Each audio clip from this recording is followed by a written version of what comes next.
Welcome everyone and welcome to All In, All United. Remember the comment he made? I thought some varsity.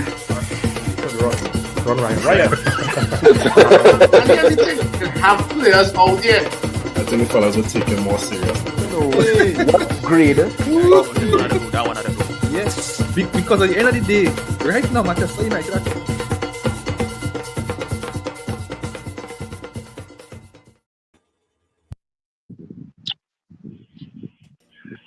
Welcome fellas and welcome to All In, All United. Nico, Simeon, Chef, Phil, aka Sexy Bruno, and JP. Welcome fellas, welcome.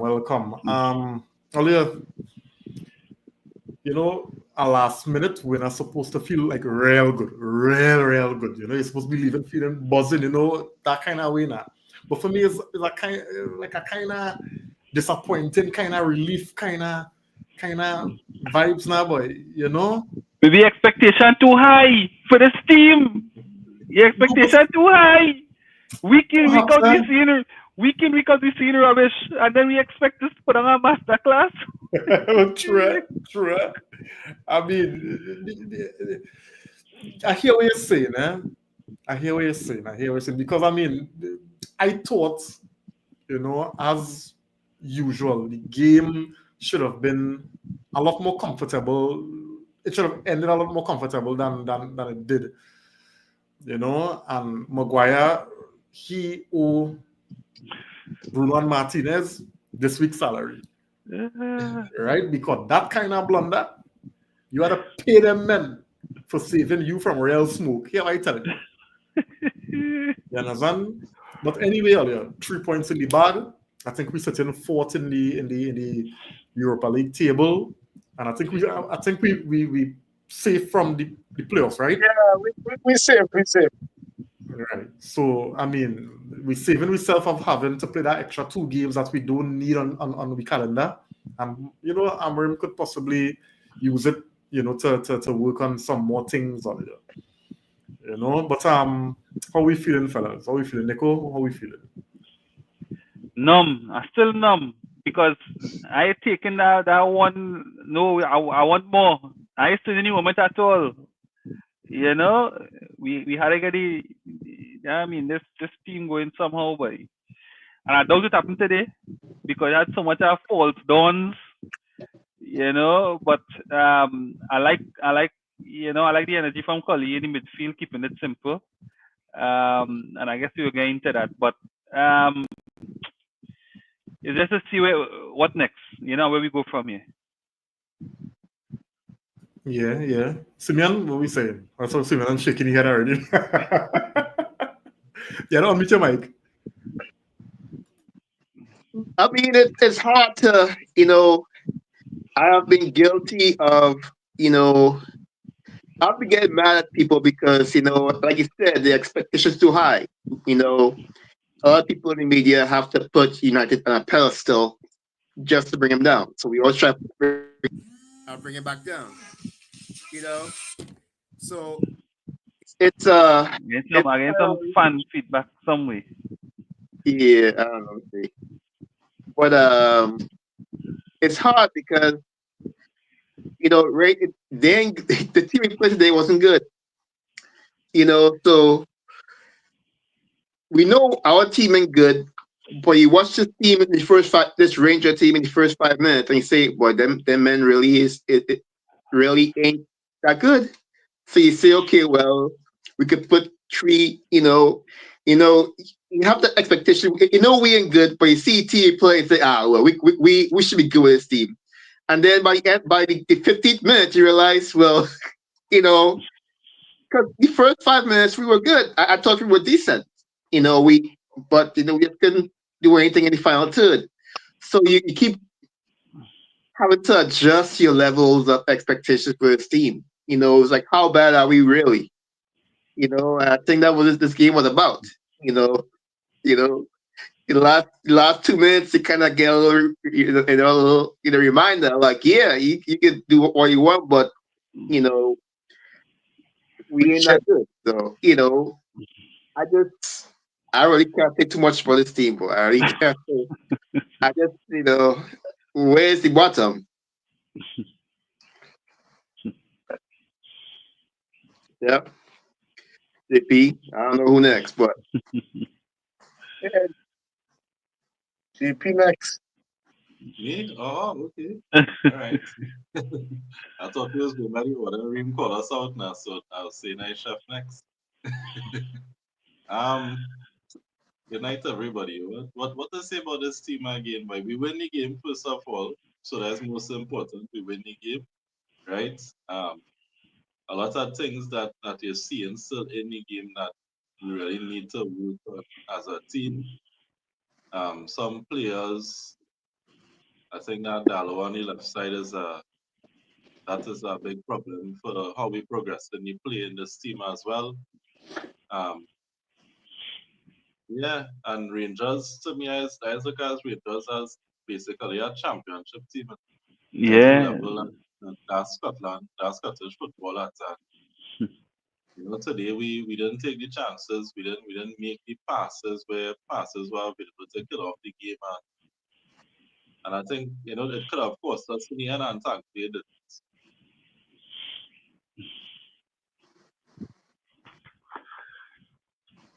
I guess that is sexy Bruno, you know. Next. First things first, somebody hacked my account. So don't talk about no sexy Bruno. Somebody hacked my account. Shut up. I don't know. I don't know if you guys remember the movie The Matrix, where everybody got to sit down in a chair and they got to put some sort of needle in the back of the head. I think we got to get about 11 chairs and put all 11 players in the chair and reprogram them. You have to. Because, yeah, as JP said, the win was important today, right? But you could tell that, like, we only went all... It was like Rangers showed us a little bit too much respect. This reminded me of I think of the Southampton game where Southampton had chances, but they didn't take their chances. And at the end of the day, we won versus Southampton. Same to our Rangers today as well, right? They only got... I have to be honest. They're only about maybe 2 or 3 players in the last couple of games who have been playing with heart. And that has to change, right? We could talk more about the game because there are individual players that did well today and are knocking on the door. But then there's some players that are a bit too comfortable in terms of, I know the manager is going to pick me, so it doesn't matter how I play. And we're trying to avoid that, right? So we'll talk about that later.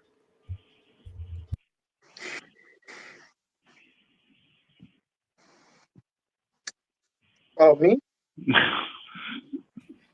Don't worry, next time I will call, right? I will call next time. Watching Manchester is cruel and unusual punishment. Oh, why be so slow? The football just... I understand about control. All you echoing? All right. Yeah. First, that is two things you have log in, chef. Where you hear the echo? Yeah. Anyhow. Yeah. I just find our football so we thanks for the 3 points and the win, but as Reem said, it's only because Rangers is shit, I just feel any team that a little, doesn't even have to be much better, just wanted more would beat us, because damn, we just make we make clumsy mistakes. Our timing passes. Oh God, and for the love of God, we can't score to save our life. I guess we'll get into the individual players later. Yeah. So let me just get some comments before we move on now. All right. So Peter Balcar on the inside. Good night, man. Thanks for joining. Good night. Best night to you. All right. Jesus Action on the inside. Good night, man. Thanks for joining. Glory, Man United for life. You don't know by win, lose, or draw, right? Or lose, or draw. You also saying here pain and sorrow. Even if it's at 3 points, we always need a wonder goal. Yeah, boy. Right, true, boy. Yeah, boy, we can't win a game easy at all, boy. Oh God, boy. Peter saying here, I think when we get a good result, it doesn't reflect how poor we are still. The commentators talk about controlling the game. However, what I saw was two mediocre teams battling. Correct? You say that Yeah. perfect. Yeah. Right? We are just holding on to that, just keeping us relevant in the media. But real mess, yeah. Night Arun, thanks for joining, man. So I want to start off with Sexy Bruno, aka not a Bruno hater, right? Now we have seen in the past games that Bruno playing in this 10 kind of free role. You know, Bruno have a kind of free roaming role, even though his starting position is the 10. Today, you know, he was deployed a little bit differently in the 8 next to Collier, right? So what are the thoughts about what did you all think of his performance today? And was it enough to convince Amorim that he should be in the 8 going forward? Personally, for me, I really impressed with how Bruno played right now. Chef, you ain't win this time in at all, boy.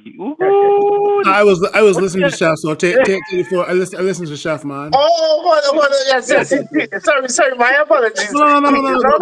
Go. You want to talk. When time for you not to talk, you're talking. No. Continue, Chef. No, that's all. I impressed with him, man. I like how we just complain about Bruno all the time, but right now I find Bruno in a kind of form that playing as a leader. So he ain't rushing the football. He playing real sensible. Make me think, Dan, why you couldn't play so all the time, but even the pass, what he gave to Ahmad, that Butler save. I was like, Bruno, a couple months ago, was taking that shot. He wasn't passing that ball. Or maybe he might have, but I'm not thinking he would have taken the shot. Yeah. No, here's my thing. I think all of us are asking for consistency, right? Can Bruno be deployed as one of these box-to-box deep line playmakers? Sure. But then we got to find somebody else who is able to play in front of him, who can not only shoot but also pass as well too, right? Because we don't want Bruno trying to figure out. We don't want a situation where Bruno is doing everything, right? Because I think Bruno still has in his mind that I need to create plays. I also need to shoot the football as much and score goals, right? Ahmad, to some extent, has taken that off of him a little bit, but we need at least 2 or 3 more players that are going to contribute in terms of like passing and scoring as well too, right? Will Bruno be transformed under Amorim? It's easy to say yes right now, but let's come to the Premier League where most of our team has not been consistent. Europa League is just one-off matches, right? But the true test is to go from end of August to the beginning of May, end of April. That's the real test, right? So we've seen Bruno. We know Bruno's capabilities. No, we do. But can Bruno do that for 7, 8, 9, 12, 15 matches, right? Maybe have one bad game in between, right? So let's see if he can continue this form, not only just in the Europa League, but also in the Premier League as well too, right? So I think having him as a deep line playmaker is not a bad ploy to go with. But you got to find somebody who will play in that number 10 position and take some of the burden off of him as well too, right? So Yeah. JP, you want to jump in? Yeah, I think the benefit of having Bruno as that deeper line position is that the number 10, your second number 10, more available on top. And I think with Ericsson, and more so in his second half, we saw how he was more involved in the game and how he was able to link up with Ahmad on that right side. The thing with Bruno, when Bruno playing the 10, Bruno has played the 10 all over the place. So I think that is probably what is the best shout for having Bruno play deeper. Because in that deeper position, he could be box to box, he could play more all over the place. As opposed to when you're in the 10 and you're leaving us a little short attacking wise sometimes because you're making the deeper runs with that freer role. So I think that is where I would see the benefit of having him playing in that deeper position. In the first half, he was a little loose, I find. He was trying to force the game. Some of the passes that he was trying to make, they were simpler passes where we could keep the ball. But in the second half is where I saw him really step up and improve and start to play the game better. You know, we still too reliant on going wide. So there were instances where I thought he could have feed Xerxes through the middle, but we just have a reliance on going wide first with everything. So that is one thing I want to see us bring into the game a little more, feeding the person on top. And I think Bruno has the passes in him to be able to do that, right? But yeah, I think it is a good option to have Bruno playing deeper. And I was really hoping when he made the changes and Kobe came on, that we would have seen Kobe staying further forward. I was really hoping for that so that we could see if that could do, because that is something I want. I don't want Kobe to be out of the team at the expense of Bruno. I feel he should be in the team with Bruno still.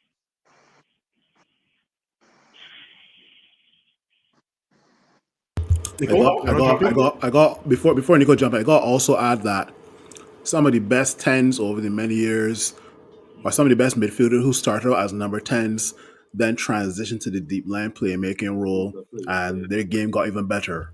And two names that came to mind are Paul Scholes and Andre Pirlo. So yeah, Even with Rooney, you know, I think. Rooney, yeah. Yeah, true. Yeah, Nico, talk to me. Yeah. So for the last few games, I would have said that, right? And the chef shoot me down one time. He said, nah. He said, no. Kobe had to play there. But I call it. I said, Bruno had to play deeper. Right? Bruno had to play in that 10. I'm in that deeper in that midfield. As much as we want to see Kobe Mano playing, I think with Bruno in the midfield, we just have more fun of an engine. Right? We just have more. Bruno does be a little more brave on the ball. For me, other than Mano, I think you have Ugarte doing that dirty work, but you need somebody who could carry the ball, who more brave on the ball, who had the confidence to try and pick a pass, who had that quality. We're not saying Mano don't have it right now, but I think as for now, in the transition phase of this team, in terms of stability in the midfield, I think Bruno is very important. I think that is his best role at this moment. Even Garnacho, I find, was good today. I think Garnacho feel like he have a point to prove that he deserves to be at the club or playing for somebody on the outside. Napoli contract, but yeah, Napoli or Chelsea, whoever may be playing for that. But he looked very solid today. But what stood out for me today was Amad Diallo. Right, he was playing at the right wing back, and watch where Diallo was. Watch where Diallo was in terms of positioning, in terms of Diallo, who's supposed to be in that position. So let me say, if Diallo was, we had our left wing back was that ilk or close to that, could be pressing so high up the pitch, then this whole team could transform in earlier. And that is where Amorim game is. That is his strength. Nico, if I will be honest with you, if Diallo knew how to defend, we will probably have the two best wing backs in the world. No, but if Diallo knew to play football, I mean. Yeah, because if it is, because Amad Diallo, you swear Amad Diallo was playing at 10 today? Yeah. Or a winger, but he was actually playing wing back. And watch how high The he left was up side, on the pitch. the left I side guess looked better, man. I see that came I on. guess to the opposition, and the opposition allowed for him to be so high up the pitch to it. No, But I think it's how you impose yourself, Chef. yeah, It's how you impose yourself. because it's the opposition, but Dalo wasn't doing that, right? We wasn't getting that quality from Dalo, right? It's We because more of had Dalo. Because we of more Dalo. had Ganacho hugging the left wide than Yeah. Dalo hugging the left wide, and where on the right hand side we had Ericsson more on the inside, right? Where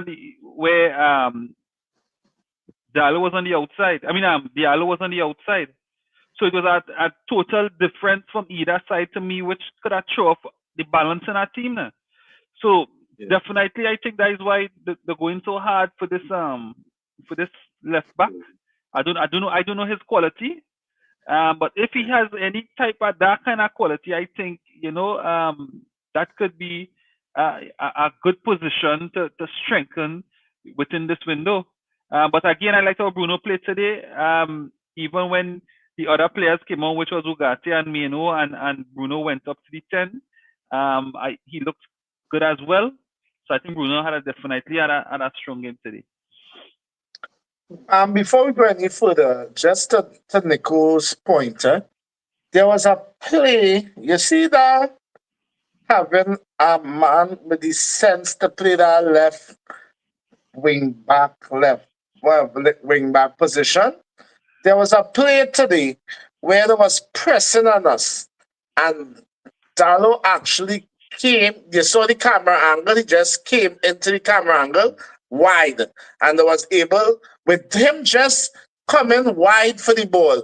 That was the end of the press. It made it so much easier for us to just break way down the byline. So as we talk about it, that one particular play just came to mind how important it is to really have men understanding the positions, and just in the same vein, when men don't understand the positions, how it throws off everything. Yeah. And just to add to what Chef said there, right? When men understand their positions and roles on a team, you use less energy, right? When you don't understand your role and you're all over the place and you lose the ball, that means about 2 or 3 other players got to come out of their position to cover for you, right? So yeah. Yeah. Simeon, want to jump in? Not really. I mean, we pretty much covered the whole left back. I mean, the left wing back thing. I mean, we know that left side is issues. I mean, it's sad when Malasia came on, as average as he has been. He played a pass on time today, and I got happy. I got impressed because the ball come to him. He look up, bam, ball release. And I think it was Garnacho get the ball in time and space, and it's like, wow, nothing special, just football, just stuff we see from other teams normally. It's stuff you don't see from us on the left hand side. So yeah, I mean, we definitely have opportunity on that side, but it's tough, watching this team play, at home against, Rangers. I mean, it's like, like the club, Old Trafford's supposed to be, a fortress. We know it's not, but you shouldn't have Rangers, the quality, like a team, the quality of Rangers. That showed you in the first 5 minutes that they couldn't pass the ball properly. That first 5 minutes, I was watching the game. I mean, I was at work, so I could watch it in in spots, and that first 5 minutes, they couldn't pass the ball properly. We were all over them, and we had one chance, 1 or 2 chances, and I don't know who Garnacho, who had shots, just couldn't connect. But they had one chance, not one chance, they should have scored. It's kind of that whole score first. We scored first, but we could have been down we should have been down, in that game in the first 20 minutes, but just due to the fact that we are not even finishing, it's just having a efficient offense. You look at as good as Ahmad Diallo is, he has to decide, what kind of player he's going to be, because a lot of times he could have passed the ball. A lot of times that, because Ahmad Diallo could score one goal. Well, he could score one goal every 3 games. He could score a goal. Easy. But he could definitely have an assist every single game. He's that good. He could have 1 assist every game he plays if he just picks the right path. So he has to, I don't know what the formula going to be or what they're working on, but, he's a really good player, but he has to decide, he has to play, whatever going on up in his head, to know when to pass and when to shoot. Agreed. Yeah. Yeah. I'm definitely going to work on his finishing for sure. Definitely. I think it's more decision making than finishing. Correct. Decisions. Let me just get some comments real quick here, guys. Peter saying here, I agree, Phil. Bruno can be a box to box. However, that's why the team needs specialist utility players. Specialist utility players, all right. Yeah. Right. Kind of an oxymoron there. Anyway, but can rotate positions when needed. They can switch during plays. Eriksson was so influential if he can only defend for his life. Right? Peter also saying here, Nico, the reason why Bruno is so successful in this deeper role is because he is not under pressure. He got time on the ball. No one pulls him down when he on the halfway line. All right. Arun said he saw $350,000 a week in the back roast. Akil Cyrus on the inside. Good night, man. Thanks for joining. He's saying on to the next, right? Now, my thing with this whole Bruno thing is the type of player Bruno is, right? I think he can perform in the 8, right? He have the energy, he had the lungs for it, and he have the intelligence to play the role in terms of being able to, win fouls if they press him, in that area. And I'm talking about based on the players that we have available, because I'm telling you it's better out there, right? But based on how this squad made up, Bruno is the best person for that position, right? And it's something about Bruno and who he is. Managers tend to, like him and endear him, and trust him. So he have the manager's confidence. Because I don't follow notice today, everybody want to pass to Bruno. Sometimes unknowingly. And I will go back to, now, I have a whole heap of things to talk about Dallo, but I will save it. Dallo will see a good pass, a clean pass for a man to score the goal, and he'll give Bruno it through a million players. Right? Xerxes get a ball, he can make a proper pass to Garnacho, and he give Bruno in a crowd. And I don't know if it's something with just Bruno being who he is in the team. You understand that Bruno always getting the ball, even when it have other better options. But that being said, I think in terms of the calmness that he need in possession, Nico talk about the energy, the bit of intelligence and the range of passing if you want to switch up the football. I think Bruno's serving us best there. What I would like to see now, number 10, is somebody with the Ahmad kind of skill set. You understand? Now the kind of person I would like to see now left 10, as opposed to the Garnacho or even a Bruno Fernandes playing there. You understand? And I think if we could get that left wing back and a proper left 10 and allow Bruno to play in that 8 alongside whether it be Collier or Ugarte, I think we will see a big transformation in our team. Let me ask you a question. Would you deploy Joshua Xerxes as a number 10? No. No. Let me tell you why, right? and it's just my observation on how this fella just play. All right, I'm gonna put it like this: until Xerxes starts to take a little more responsibility and a little more initiative in the game, then I will think about it. But as far as I'm concerned right now, I don't see him with that, how to put it, but I don't see him being. I think he has, as I say, I think he has the skill set, but because of how he has trained to be a striker, that's really going to goal, or your mindset always on a goal. Where a number 10 mindset different now. It's to hold the ball, look for passes, bring people into the play. As much as maybe he has the quality. Joshua Xerxes has been doing in the last games. But I'm saying, in this system, right? Mm-hmm. You need that number 10 to be your creator. Yeah. A player to take it to the opposition. Xerxes, a Kevin De Bruyne kind of player. Yeah, watch how Ahmad display. That is what that number 10 is supposed to be, in my opinion. That's what I like to see. For me, Xerxes is more of a kind of false 9, kind of drop deep link up kind of football. That is what we want a number 10 to do. He's a little bit tough kind of striker. That's how he is. Yeah, so, and I think Xerxes has been doing fairly okay in the role that he played.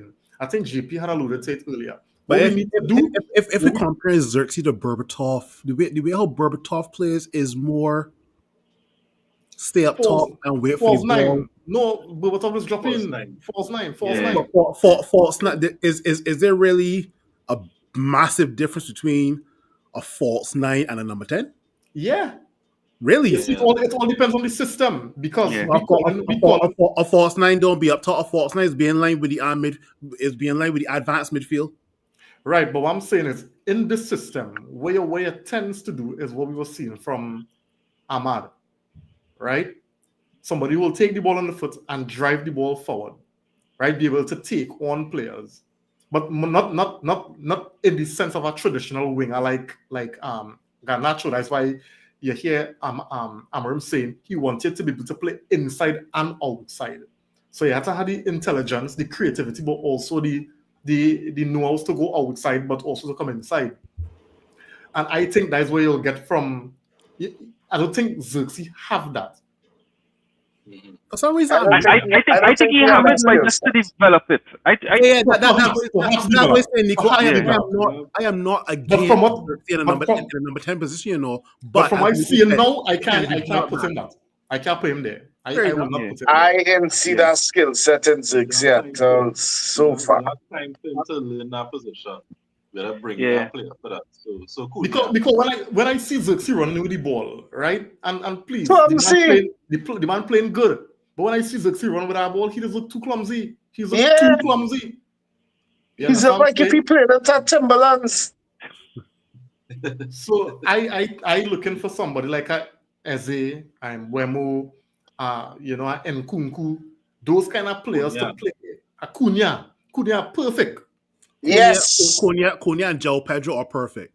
João Pedro, as needs a lot of play. João Pedro at 10. Yeah, but that whole split for Brighton, the man plays 10 behind Danny Welbeck. When Danny Welbeck is not there, he plays Pedro.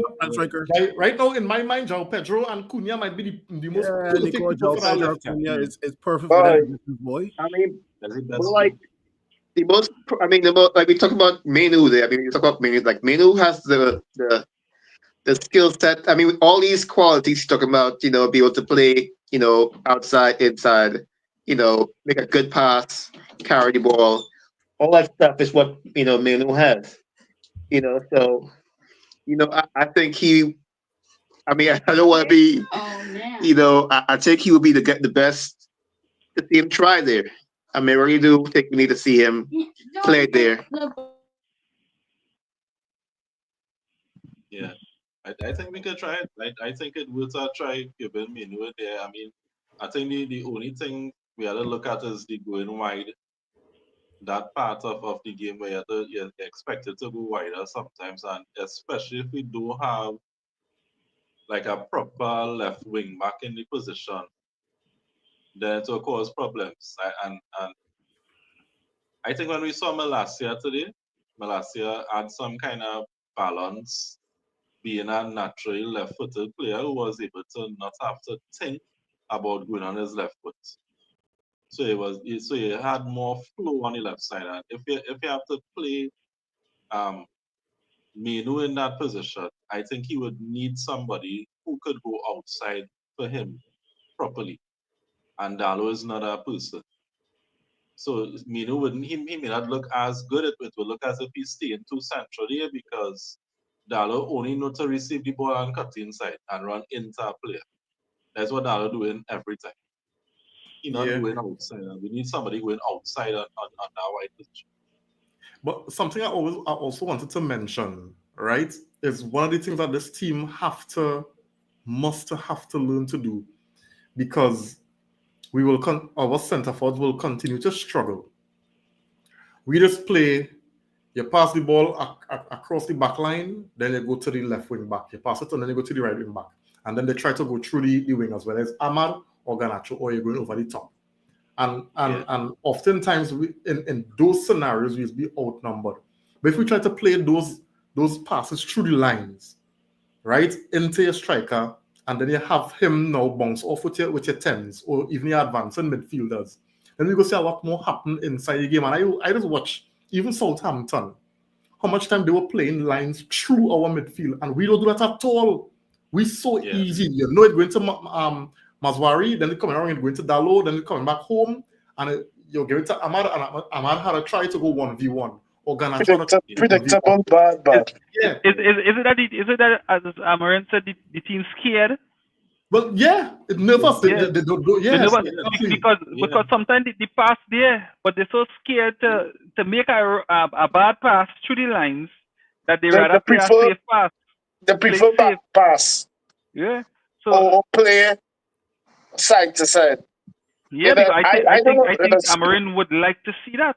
But now I said the team nervous, you know, they're scared to play football, you know, and if he's demanding certain things and you're not doing it in the games, that's showing that is a major confidence issue in the squad. That comes from losing so much. Nico, I am paying you $100K a week. Remind me again why you're scared. Exactly, and that's why Amarin confused. Paying you $100K a week, Nico. Remind me again why you are scared to pass the football and do. That's why Amarin confused. Yeah. Every man mashing up TV and thing, innit? Exactly. Oh, you could be on this kind of salary and you can't even make a pass to the line. Podcast, JP not done the podcast, boy. Well. and what's my and I tell you something wrong with our players' brain, right? Because I seen it. So I know Amarin telling them fellas play between the lines, right? So I saw a pass that was the chance that Rangers got, right? I think it was the left pass for Collier. Yeah, but I'm not blaming Collier for that. So no, even if the coach let play between the lines, you see a midfielder between the line, right? But have 4 men around him and in close proximity, right? Yeah. Come on, you have to be sensible enough. Yes, the coach and you play between the lines, but you have to know when to play between the lines too. And when something like that happens, then your confidence goes to the dogs because a goal nearly score. So now they let confidence shaky. He look at make no more passes to the lines. And then Collier now, well, he frightened because goal nearly score. So like 2 men, they could take completely out their game for a while until they catch back themselves. Boy, I stick my neck on the line for you, boy. Don't let me down in the next couple of months, boy. Because you have been iffy these last couple of games, right? But, Lord, boy. Simeon, you wanted to say, jump in now. I mean, I think, I don't know if it's a problem now, but like the issue we've had before, I think, is when you had the play of Garnacho and the play of Rashford, you know, in the past, who could hold the ball up. You know, a lot of times, you know, defenders don't trust the guy up, you know, the player up front. You know, we don't have too many. That's why I'm glad Xerxes playing, because he knows how to put his body on the line, you know, and protect the ball. A lot of our players are small in stature. A lot of times when they get bumped, a little bump, you know, a little you know, physicality, they can't handle it. So I think a lot of times, we play a ball through lines. A lot depends the guy. A lot of times the guy has to come for it. And a lot of times we come for it, somebody else coming for it behind him. How committed is that fella to get in there first? So that's another thing you need to, consider. Since a lot of our guys are smaller, some of them ain't that fast. So I mean, having somebody up there that you could trust to play a ball in a space and know they'll get there first and they'll want to get there first without giving up is another thing to consider to think about. So yeah, and just to tie up on that point, right? I really feel for the strikers in our team simply because when you see them get sub off, it's because them fellas and them run more than the city ball. You understand? Their involvement is often very, very limited because of the fear, as we were talking about, of the other players making those key, critical, and what I think could be decisive passes through the lines. All the other teams do it, and there's only we don't do that, Southampton, the worst team in the Premier League, just do it, and them don't afraid to play the ball through the lines to the midfielders and forwards. Because they're looking for the striker. Everybody does be looking for the striker except United. I see in so much times like today, and I was telling JP today, 2 times Xerxes calling Dalot for the ball, and Dalot opted for a pass to Garnacho that get cut out. And I asked myself, I said, why is we not making the passes into the middle of the park where we could create space, create overloads, and create better chances? Because you play the ball out to Garnacho or something, and Garnacho find himself double and sometimes triple teamed. And then when you try to play the ball into the boxes, because we have 1 or 2 players in the box, and they have about 4 or 5 next thing. So where's the sense? We're doing. So and this is the kind of intelligence that I talking about that I think that this team lacking, right? Yeah, you follow. I mean, we can't go through the end. We can't go through the inside. We can't cross the ball accurately for nothing. If you get the 2 main things, we have to depend on Ahmad to dribble. You can't just depend on your wingers to dribble through 2 men to score goals. I mean, that ain't right. So I'm really looking for us like y'all can't. We talked about last podcast. We talked about how pass and move. Simple thing, pass and move. I mean, watching this game today, it's like we don't. That's why you want guys like Kobe.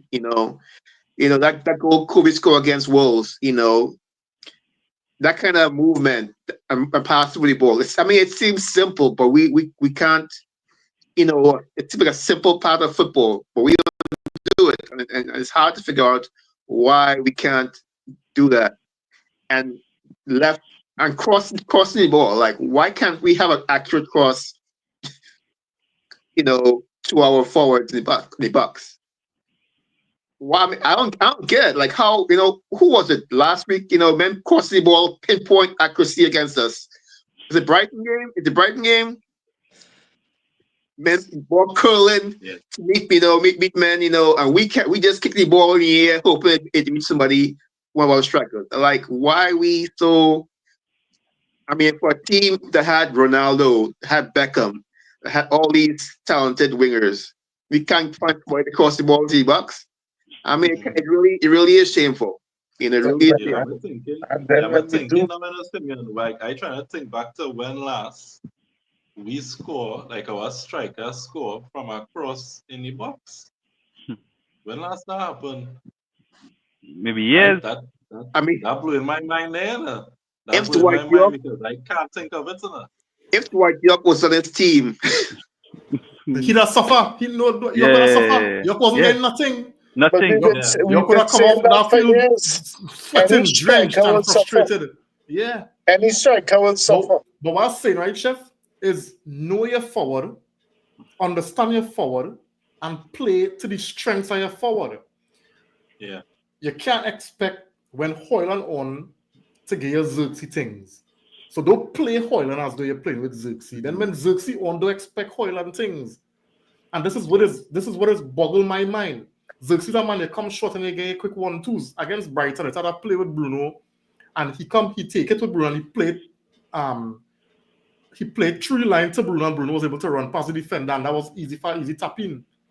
That's the kind of player that that the kind of movement and kind of player you have to use with these kind of players, but we're not doing them thing.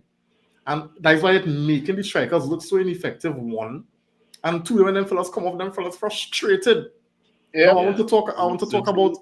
So he look real frustrated. He look real frustrated coming off. So it had at least 3 times in the game where I see it had like a straight through ball.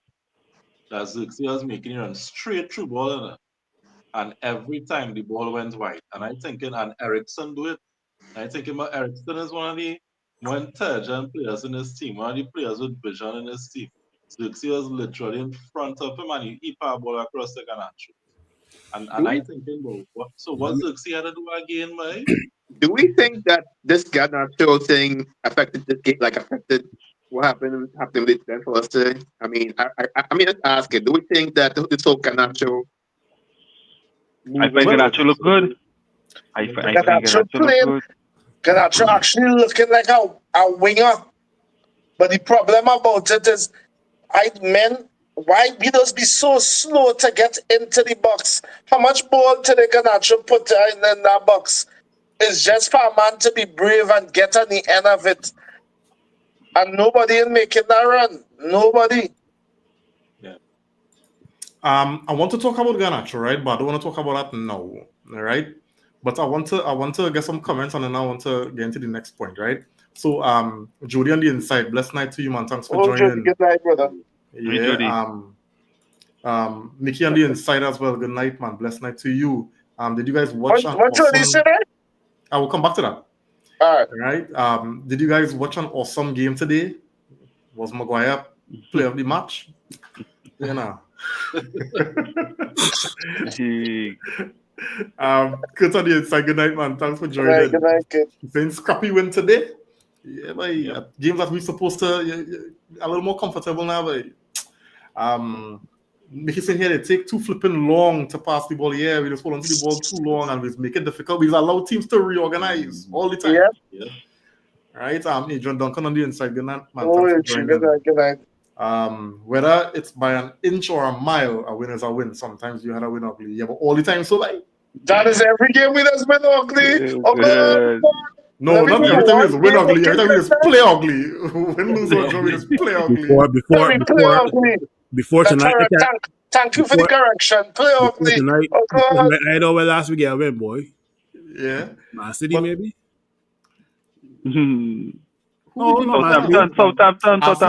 Southampton, right? Southampton, yeah. Yeah. All your thoughts on Bayern there. Now, would you all have Bayern there, anti-Bayern there as your starting keeper going for? Because I also tell you, I find that man handle them set pieces real good. It was real good. You understand? Yeah.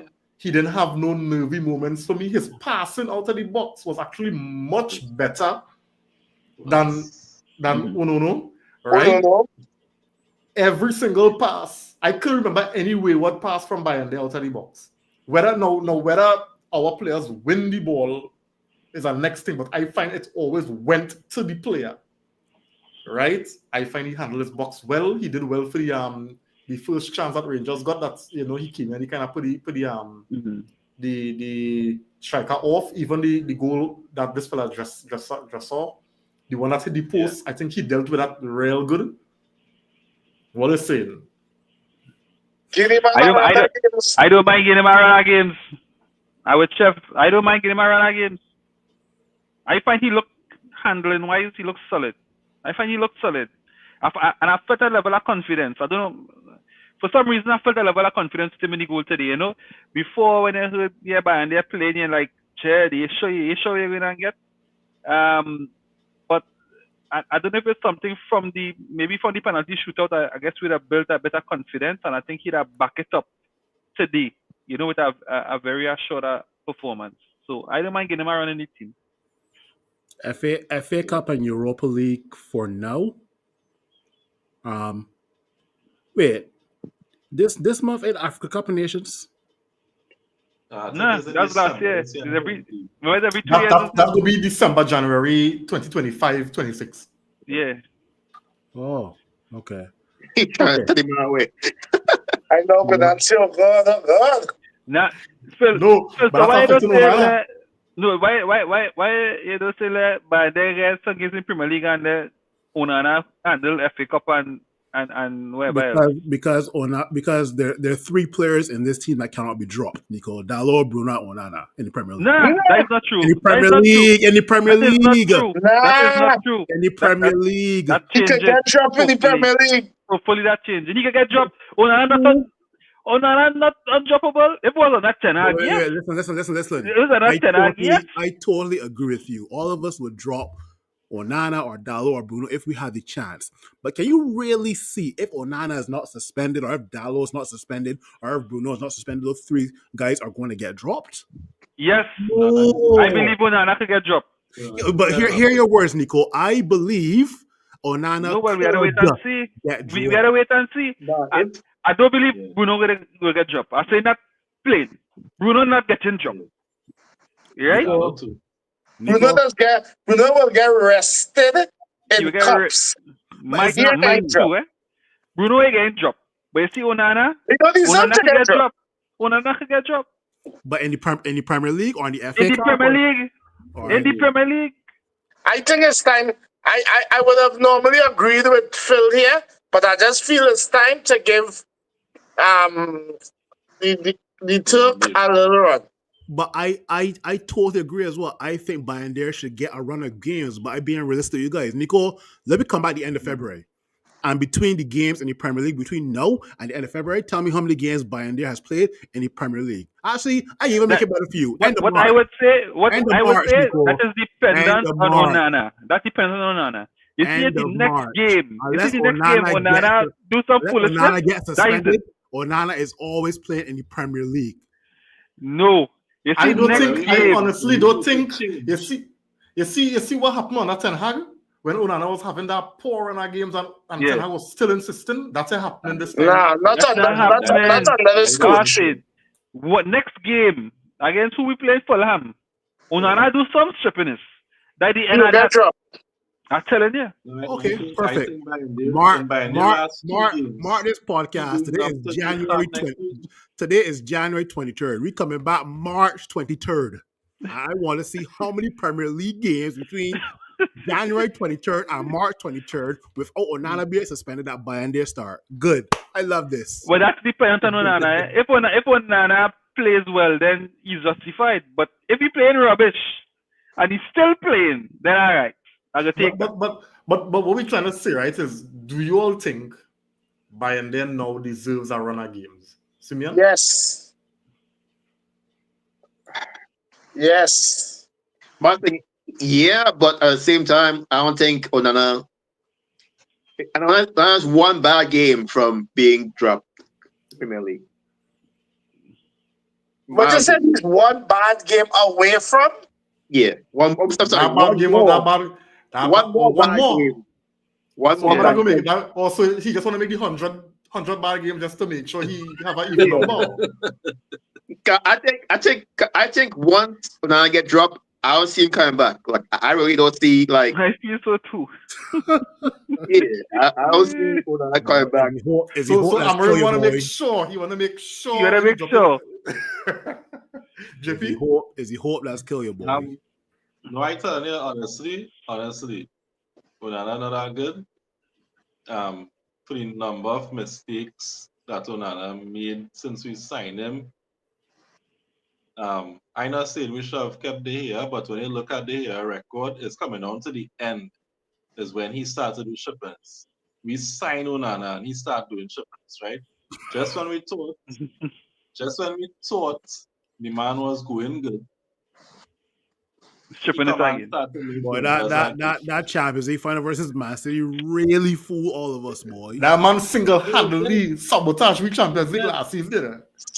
Yeah, it did. So that's why I say, I think by the last two performances, it earned him a start in the next game. And I think if he continue proper performances, because I was looking at his command at the box today for the corners, and I was thinking, I don't think Onana would have do that. Onana with the T-Rex hands would have be flailing and afraid to punch on the ball. Yeah, but what all you like? But yeah, they played two good games, and you all put him in. Yes. No, but this is yes. out of 5 games. From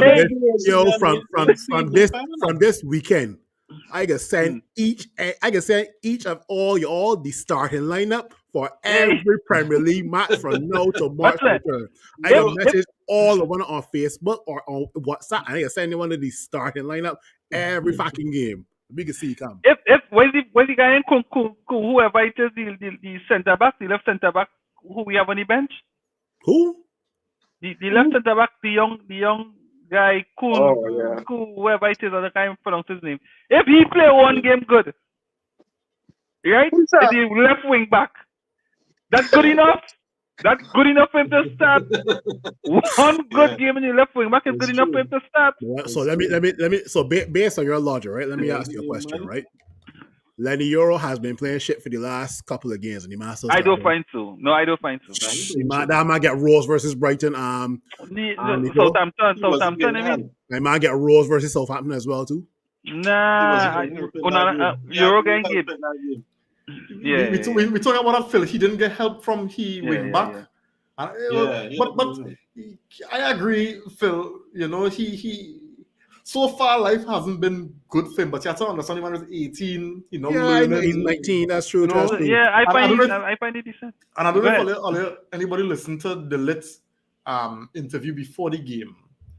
De Ligt saying the pressure on a Man United player, it's so different. He said he is glad that he didn't go from, as a 17-year-old, he didn't go from Ajax to Man U. Because he said the pressure is so different. He said he played for Juventus, he played for Bayern Munich, but he said nothing could compare to the pressures of being a Manchester United player. Yeah. You understand? So it's different. It's different for Euro, and I have time for Euro. I have time for him. I think Amarin bringing him in well as also. But I still maintain, and I tell Reem this all the time, I think Euro should go on loan. I think so. No, you crazy? Are you mad? Are you mad? When we say Amad Diallo, you would have said the same thing as well too, right? Don't say because he wasn't ready. He wasn't ready. Yeah. And you think Euro? You think Euro is ready now? With this season that write off? Come on, it's done right off already. The expectation is done under the white line. What worse can the man do? You're already playing to a lower team here. You're already a championship level team here, basically. So you understand? So this come like a loan. That's it. This year come like a loan. Okay. Chef.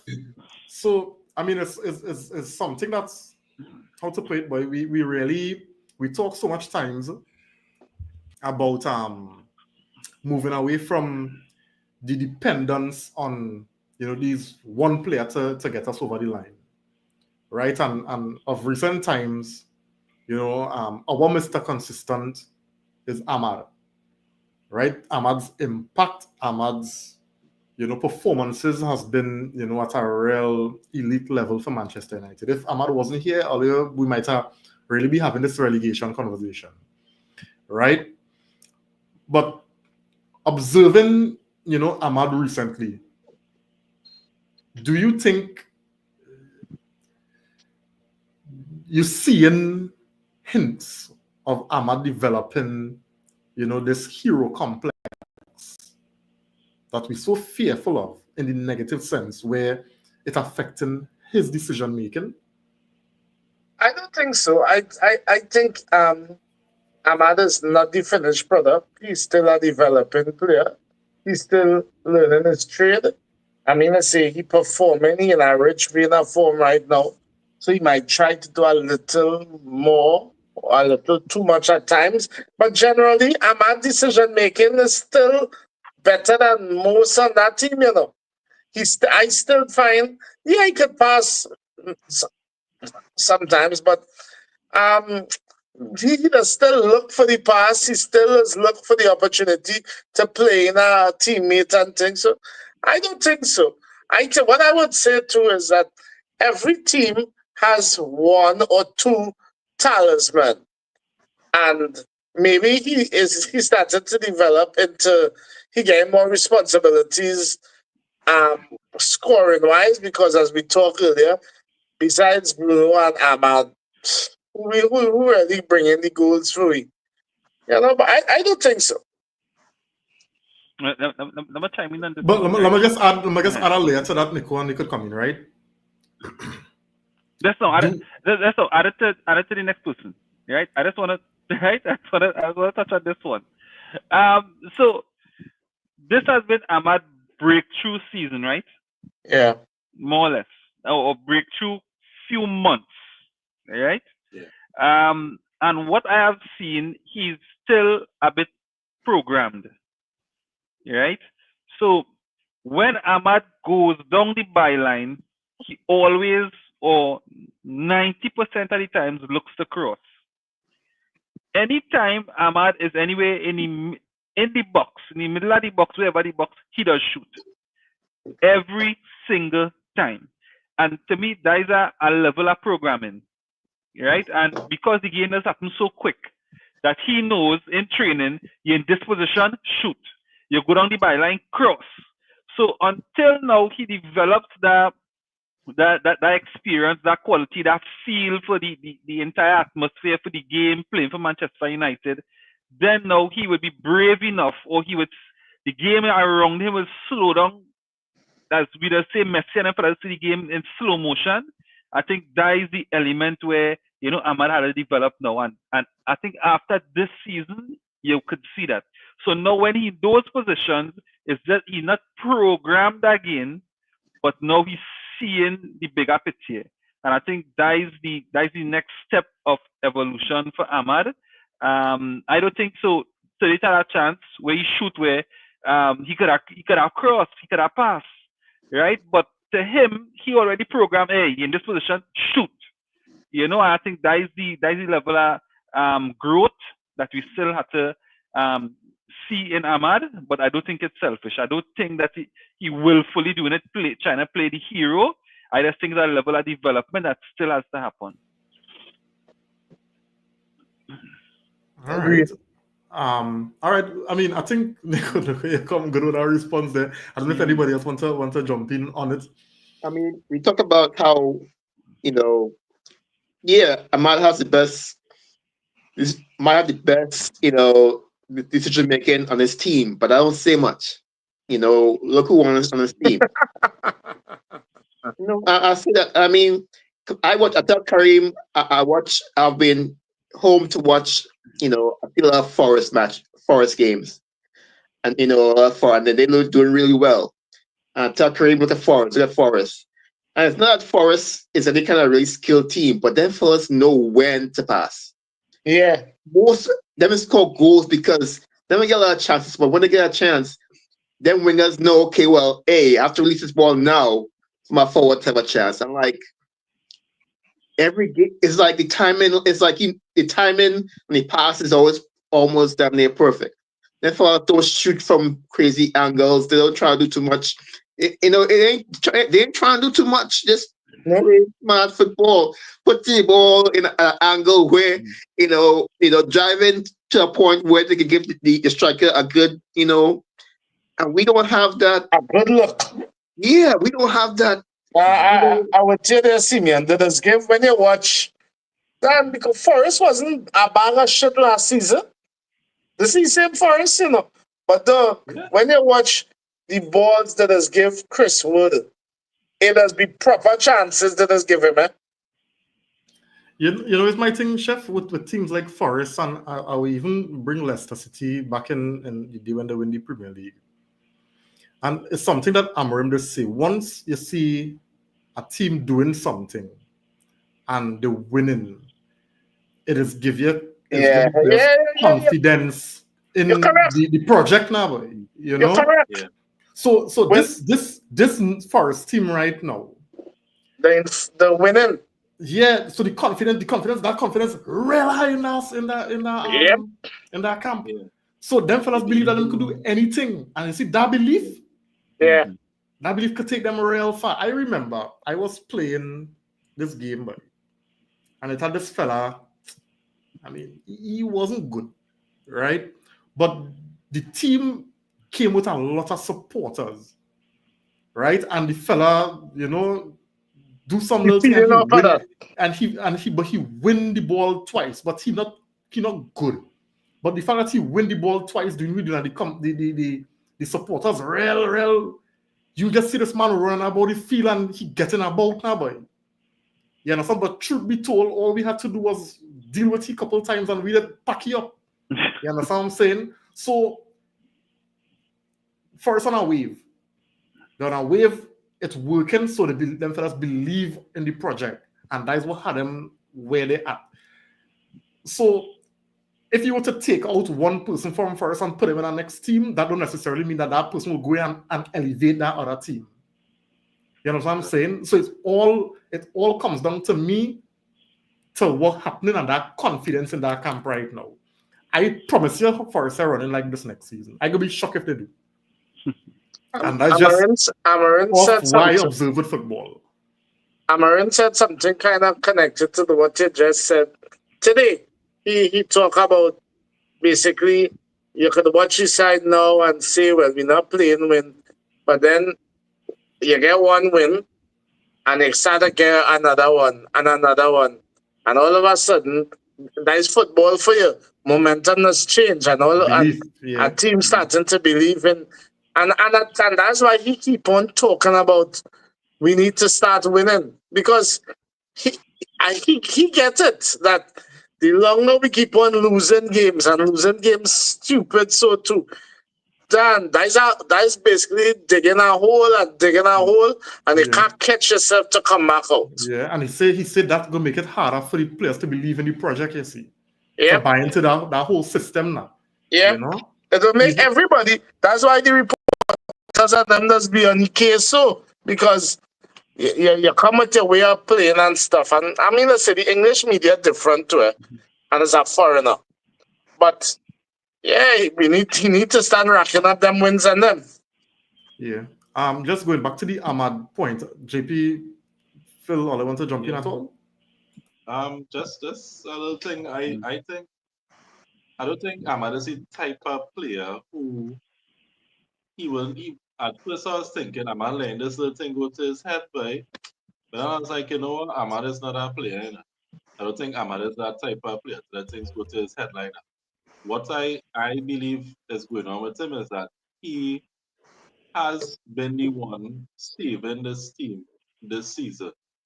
He has been the one, at first we were saying at a point, Ahmad needs to be a little more selfish. Yeah. So I think he needs to just find that middle ground now between being selfish and continuing with his creativity. Because today we saw him being too selfish. So if he find that balance, then we will be okay with Ahmad. I don't think he's a player we have to worry about because I feel like he's one who he working on his craft. And he will go back and look at the performance and I think he for himself will be like, I don't think I was at my best today. Like I tried to do too much on my own because there were instances where he was just running into crowds. And that is, yes, you could back your skill, but while you're making that run, if it has somebody better place to receive a pass, you have to pass the ball too. So I think it's just more that. It's more about finding that balance and understanding, yes, you are a talisman in the team, but I don't mean you have to do it for us all the time. And I think if other players start to chime in and actually score goals, then it will be less on Ahmad to feel like he have to do this every week. I think there's Garnacho and then there's Ahmad. Two differences. Yeah. Two differences in personalities. Bicycle Kick and being Man United's top scorer has gotten to his head. But on the other hand, going on loan, scoring a hat trick since Ronaldo scoring winners versus Man City and Liverpool and Arsenal. Not winners, but more goals that contributed to us getting some good points on the board. It hasn't gone to his head, right? Ahmad, for some reason, reminds me of Bukayo Saka in terms of personality. You can't really hate on Bukayo Saka. If you hate on Bukayo Saka, you have some mental issues. That's just me, right? And Ahmad reminds me in terms of personality and, you know, staying humble, but still letting his football talk on the field, not just for one game, but games after games after games, right? So he's a guy that, like JP said, you got to find a balance between being selfish and knowing when to pass the football, and that's all up here. That's all about decision making, right? So I'm not too worried about Ahmad. Ahmad looks like a player who is willing to learn still, right?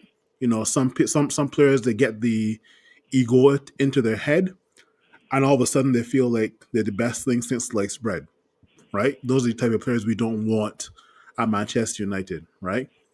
So Ahmad is playing with his head and his heart, right? And I think Ahmad will develop into a player that can chip in about 20 goals a season for us. Let's see, right? It may not be this season, it may not be next season, but if we can see Ahmad improve 5 to 10% every single season, then we have a player on our hands, right? So yeah, I think that comparison was real good with Saka.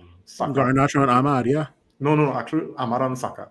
Well, yeah, I think that was a real good comparison because it has plenty of similarities as well. And then Saka, as much as he has done in the game, you know, you still get a sense of humility from him now. I mean, I don't know him personally, but you kind of get a sense now. Yeah, you kind of get you can tell. You can tell. We've been watching football for long. We can tell players who are humble, like N'Golo Kante, Ricardo Kaká. But then they got players that are egotistical, like your Balotelli and Zlatan and CR7. You can tell. We've watched football for at least 20 years plus amongst all of us in the panel, right? You can tell who's humble and who has a bit of ego to them, right? Yeah. All right. I think point was well represented by everybody. We'll just get these comments and then move on. Kurt saying here's Kukunki. Yeah. That's like a Barbados food, yeah. Very nice. And he's only 16, right? If he come in the team and give me one good performance, he could take somebody pick. I could tell you how terrible he is right now.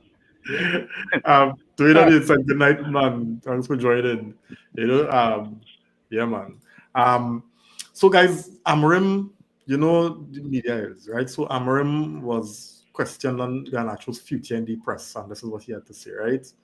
So I don't know what will happen. Let's focus on the team and the players that we have here. We don't know what can happen until the window closes. Anything can happen. All right, and this was on, as you've seen there, as on Garnacho. And we know Garnacho, you know, future has been, you know, up in the air this window. So, Olia, go sell Garnacho? The amount of time I answer this for the day. I'll wait to talk. I won't get both.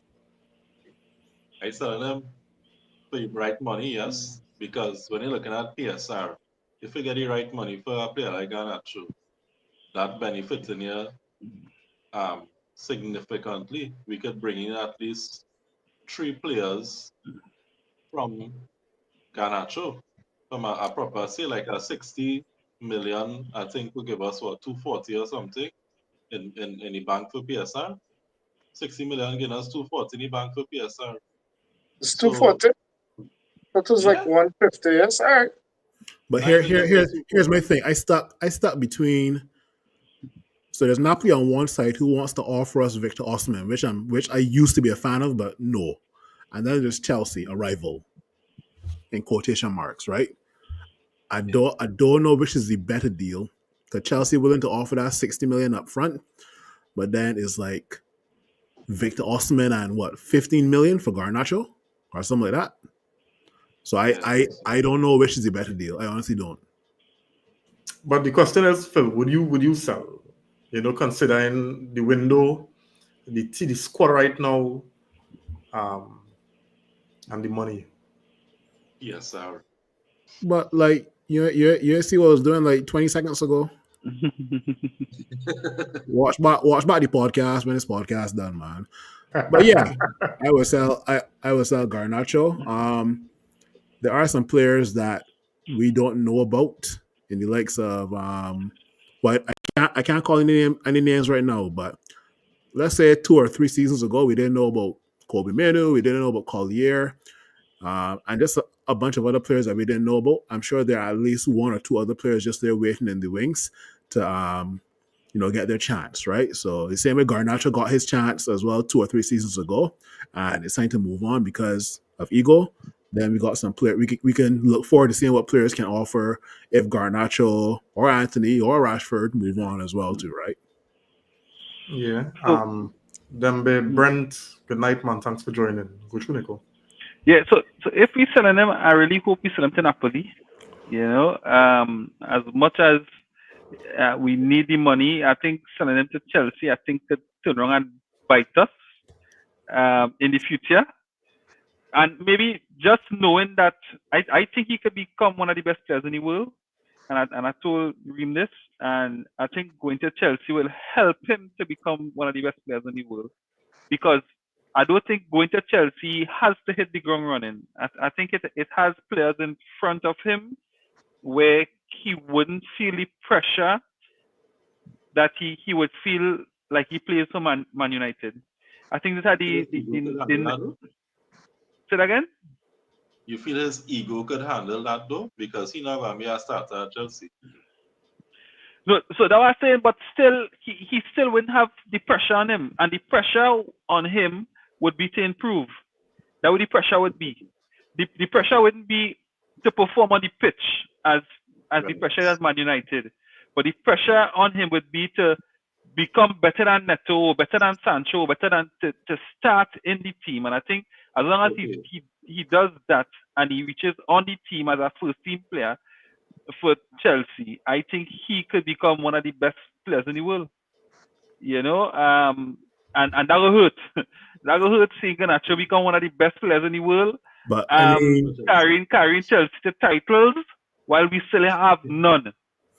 So we take the money. You saying that on the we develop the team, and we still win nothing. He go to Chelsea as a talisman. No, just say remember all of this is hypothetical. But that hypothetical scenario, it's one sided. Yeah, that's a real. That's a real opinion. That's a real negative way to look at it. That's a real extreme opinion, Nico. Because let me be real. Let me be because real. Nico, we could take the same 60 million we get for him and buy Cunha, and which is a proper striker, a proper attacker, and beat real people, and he could still develop into a world-class player. Yeah, but on the next inspection, that necessarily could happen, right? How will Garnacho get played? That is not a given either. But is it the same way you just said? But it's hypothetical. He could end up being a Boston Chelsea. But that's my point. And it's hypothetical. That's my point. That's your point, Nico. But that's your point. That's your point. And it's 5 away here to tell you your point is kind of garbagey and one-sided. No, but that's your point. But that's my point. I don't mean I changed my point. We allow you to tell you. That don't mean I changed my point about if you find it garbage or not. That's my point. Your point real one-sided. That's what we're telling you. But it is a possibility. Nico, Chelsea. It is a possibility. Nico, Chelsea got about 40 men in the starting lineup, right? I am sure they got I'm sure they got Chelsea players in the comments here right now, buddy. I'm so sure, right? But at the end of the day, Chelsea will never stop buying players. So they may buy Garnacho for 60 mil, and they may see some sort of starlet in France or Spain and putting a 40 mil for him. Yeah, exactly. And find a starlet in Brazil or South America, and Chelsea are going to bring in so much men. Yeah. But all of them a point, right? No, but But all right. let me Go ahead, just let me hear you, respond to let me Nico's hear you. point, because that point Phil made that as a very, very valid point. You understand? But the point I'm making is, while we understand and agree the scenario posed in terms of Garnacho going there and getting the opportunity without the pressure to develop and could be a world beater. But then what I do agree is, on the flip side, you make it look as though, okay, so he going there and getting better, but we staying here and we just the same old way. And what Chef is putting to you is the fact that with that money, we could invest it well and we could elevate as well. So him being there and doing well won't really affect us, because we up in the game and we elevating as well. That you know what that remind me of? The time we lose on Ronaldinho. I was devastated, but we come and get Cristiano Ronaldo. You know what I'm saying? So you can't watch it so positive on one end. Yeah, but to I favor don't Garnacho, argue the opinion. I agree with you too. I don't argue the opinion. I agree. I just showing you how your opinion. too. I showing you how your I opinion. agree. It too weighted to favor not No, selling but Garnacho. all of we can be saying the same thing, right? I agree with you. So, you I make your agree. point. But the issue I have with your point is you make it look as though Garnacho will go there and do good and we'll still shit. And You know what There's that is? a possibility that could happen. There's a possibility he could There's go a there. possibility You know what that is? We're talking, man. Chelsea could win 3 championships and we still have none. Reem, you know what that is? Like ego, you know. That is ego. That is we don't like Chelsea, and we get Chelsea 2 of we players who didn't work out, and they go Chelsea and win thing, and we had to sit down and study what if. And you know what? When Chelsea sell Remonk, they know he wasn't gonna do nothing. No, but hear this, right? Yeah. Juan Sebastian Veron, one of the baddest midfielders out there. He come here, it didn't work. We sell him to Chelsea, but we still win. Chelsea never win. Chelsea never win with Veron. No, I don't know. I can't remember. No. no. Oh God, but still, oh God, still I have to Don't forget Chelsea Tech want Obi Mikel from us. Flop. Chelsea Tech Sebastian Veron from us. Flop. Tech Falcao from us. Flop. I'm not saying that the man can't go there and ball out tonight. I agree with Nico. You know, I forget Obi Mikel was by us. Obi No, he Mikel was wasn't on trial. biased. He wasn't biased. Obi Mikel was on trial at Manchester United. Yeah.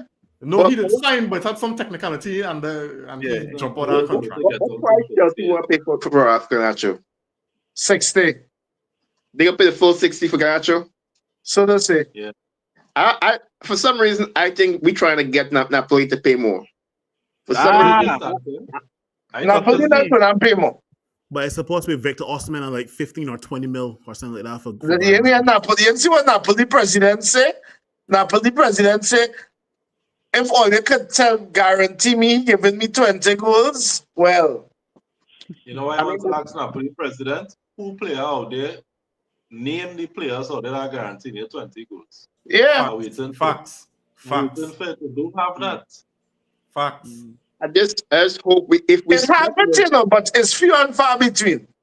Yeah, but like very few now that the game real change up now. You're not getting brilliant goal scorers like that again. People that goals sharing a lot more around teams. You don't get a striker like a Lewandowski and how Haaland is now with them fellas and them feeding away.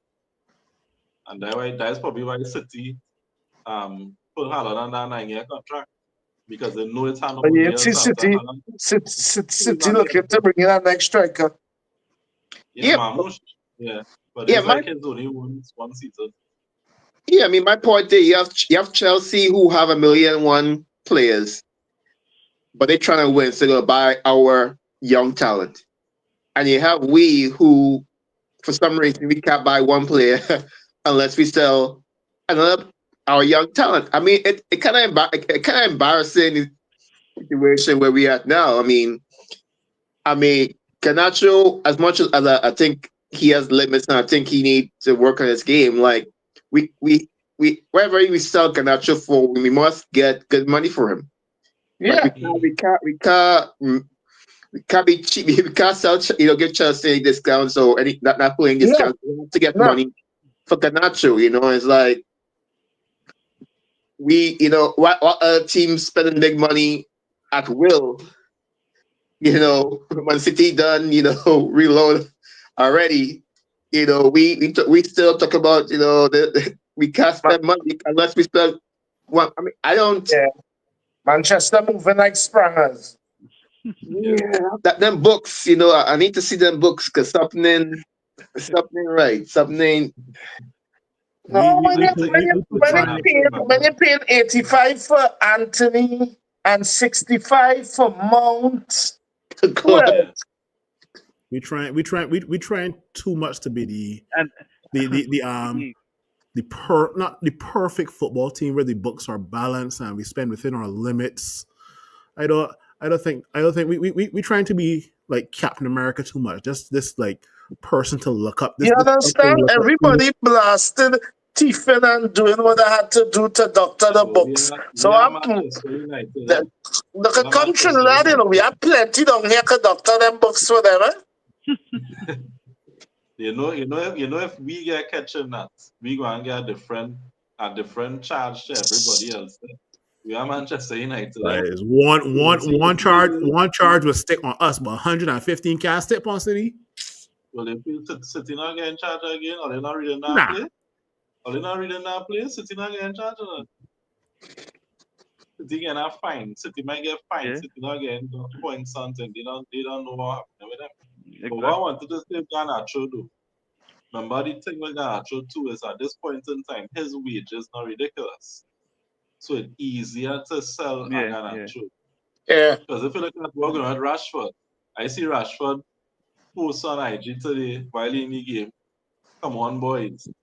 Because you know what going on Rashford. Nobody Marcus, nobody not taking that salary. You know? I don't think that they don't want him, man. They can't afford him. They can't afford him. That's you know what? That is the correct words. But can't afford him and not taking it amongst these because let me be real. What? For me to pay a player 350,000 a week, brother man, you have to be giving me Ronaldo and Messi numbers. But Steph, Barca, why of all the teams to pay you money, why you think Barca? Why you think Barca gonna pay that kind of money? Yeah, when Barca could barely pay to register players, but don't take you to play on one wing in front of who? Not Yamal, not Rafinha. Definitely no. You on the bench for Rafinha is left. Rafinha is the left side. No, he's playing the right. Yamal right side. Yamal is play right. Yamal is play right. Rafinha's play left. Yamal is right. That's but when Yamal was injured, Rafinha was on the right. Yeah. Okay. Yeah. So. That Barca talk, I feel that was real balls talk. I cannot see Barca buying me. The whole Rashford situation, it just wasn't well advised, and now he had put tail between the leg and post common boys and that kind of thing, because you're going from Milan to Barca to, as I read a report at Besiktas from Barca. They want him at Besiktas. So he realizing quickly that your options very thin to none. And probably you could see Marcus Rashford going Turkey. No, with that ego, never. And perhaps now he had to come and put tail between the leg and because he participated in training. And Amorim gonna take some time before he integrates you back into the team, even if you're here beyond the transfer. He had trained yesterday. He trained with the team. He trained, right? But it could take some time before Amorim reintegrates you into the team, because he always have Garnacho as he said, what Garnacho do after I drop him against City? But Rashford was the one who went and speak out. So Rashford was ill-advised and he went to Sultan, well, wherever, right? We just get some comments real quick, guys. Dembe, Brent saying here, I keep hearing about a young striker doing it in the youth team. I think, that he went from Arsenal. Yeah, and but he have attitude. He he had to somebody had to put on the shoulder for he to, come down for that high tier because he looking like he's real trouble. You Yeah. think so? Yeah. What are you talking about? I know Where you this get that happened. from?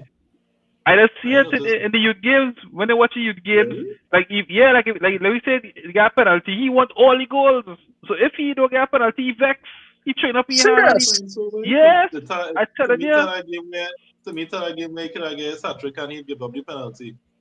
I don't I know what can't give remember up. which game Is that the was. Abraham fella, whoever it is, he take the penalty. But Bianchi, no Bianchi Canary, the next one, some Yes. Ibrahim or something. It's what Abraham out. Yeah. Yes. Yeah. But he's one to keep his foot on the ground. Trust me, 'cause he had gained swell very fast. Wow. Okay. Okay. And this is in here, you don't want to see the books. It's in horrible shape. That's the books, PSR. Right? Eric on the inside, thanks for joining me. He's saying I would sell Garnacho only because he doesn't suit Amarim's system. By He finding has a high improvement. ceiling.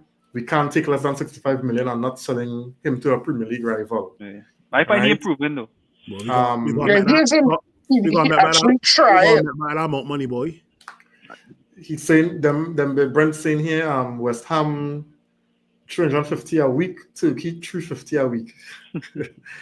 Yeah. No, but on the Garnacho, I find Garnacho real mix up his game nice today.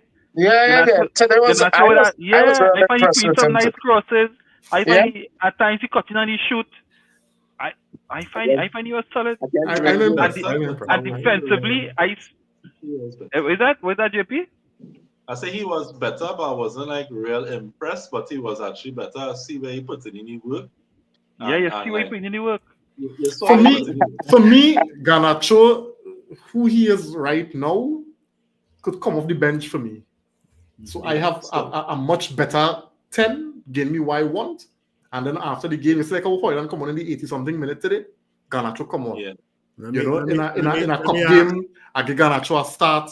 You know, them kind of thing. But to say that this is the man I go into for my games, I not seen enough from Garnacho.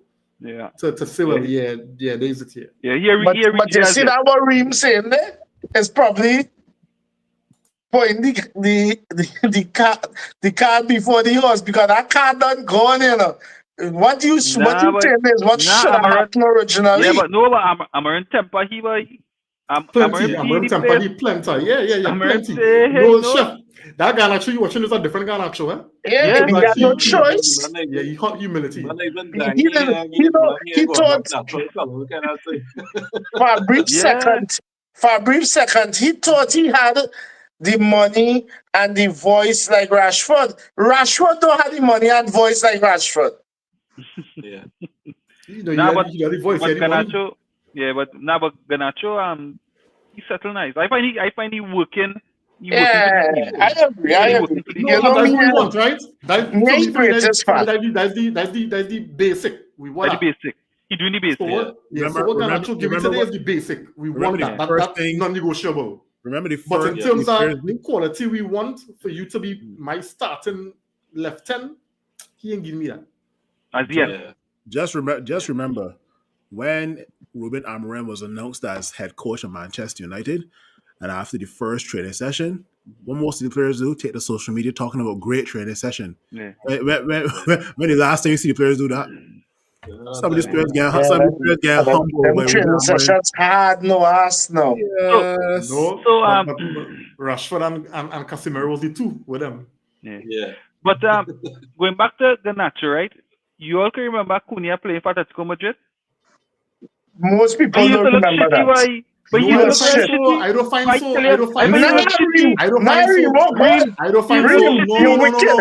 No. We had a big so you can't say no. So you can't say he was not starter for Atletico Madrid. Yeah, but even when he came off the bench, he wasn't that good. No, he wasn't that good. He wasn't that good. I'm comparing to Cunha, who was getting bare minutes, to Cunha, who playing every game. And who's the central of the team. The confidence was different. He had time, and no matter comparing them a bit, right? So he had time to develop a bit. So now he come to the Premier League and you're seeing the developed product now. So that was saying Garnacho still have a lot of developing to do. Right. Still have a lot, and I think he could become a very good player. I Let's let's just, go on loan. I just find me going through too much But right here, now he on loan waiting too. for This men to season he develop. on loan Yes. too. This season is on loan for most of them.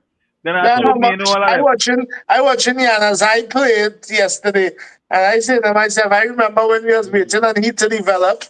We always waiting on people to develop. Yeah, Januzaj, Ravel Morrison, these guys, they left United and you can't hear about them at all, boy. So, Nico, you selling Garnacho or you keeping Garnacho? No, for long time I got the money I selling him. But it hurt me to see him develop at Chelsea. Hurt me. But I selling him.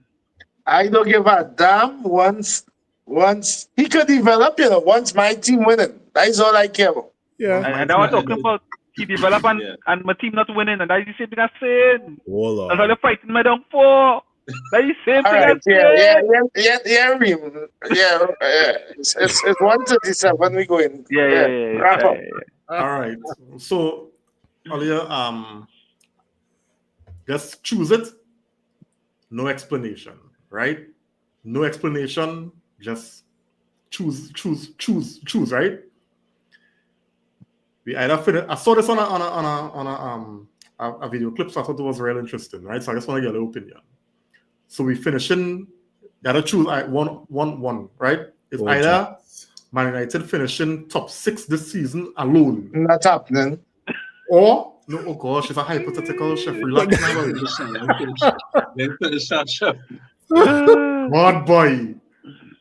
Anyway, it's a hypothetical, but it is very possible, right? Anyway. Yes. Very hypothetical. Right. So either, which one you choose? Finish top 6 this season alone, or avoid relegation, but win the Europa League. I know. If I could, Reem said finish 6. I know if I can 7th, I avoid relegation still. No, but but understand the context, right? Avoid relegation means that it was bad. It was bad. You know, you probably finished 17th. It's like a Jose Mourinho season then. Right? 17th? Nah, don't say that. No, but when I say avoid relegation, because it was close. Now I mean. Nah, so we finishing. We finished in 12th and Europa League final. You can't, Phil. You can't change the scenario to suit yourself. Right, 12th and the 17th place or the 18th place is 2 points away. Hey, are they complicated this thing? I find all of a sudden men jumping on my side now when we finish it, By saying no explanation. Yeah, the scenario is avoid relegation. And for anytime you hear a team avoid relegation, always keep it in mind that it's not a good thing, right? Yeah, it's a real scrape. Everton avoid relegation last season and finished 17th. Yeah. Right. Yeah, well, that's a easy pick, Cream. Forest too. Europa and avoid relegation. Yeah. Easy. All right. Simeon? I mean, I would go avoid relegation, but my issue is I know how the no explanation.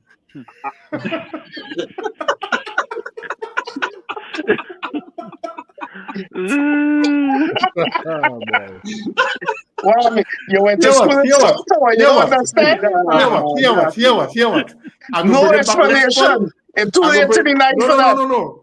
I'm gonna bring it back next pod. So I'll hold a thoughts on it, and then we'll get to explain it yourself, right? Because anytime we can't go and explain to that, right? So I'm gonna bring it back next pod, right? And I'll go get to explain all the reasoning, right? Fair enough. Nice. So then they hold your thoughts on this, hold your thoughts on that, right? Next pod we go bring it back. Anyway, guys, so I think we at the end here we're running 140, right? I mean, but time just fly fast when you're having fun, right? Good win. 3 points. We fought. I think we practically, the inside. Inside, yeah. So the thing now all is we bread and butter. We really need to step up against Fulham. Fulham are running all here. So we go see how Sunday goes. I really hope that this VAR agenda stops. I hope today was the last time we get that kind of raw deal by. And it's every game so, man. Every game, and it's getting annoying, getting sickening, you know. And I'm waiting for my manager to start to talk about it because it's ridiculous, you know. Anyway, so guys, I think that brings us to the end of the pod. Nico, Simeon, Chef, Sexy Bruno, and JP. It was nice, fellas. It was nice. See you all on the next one. Have a good night. Yeah, man. Yeah. Yeah, man.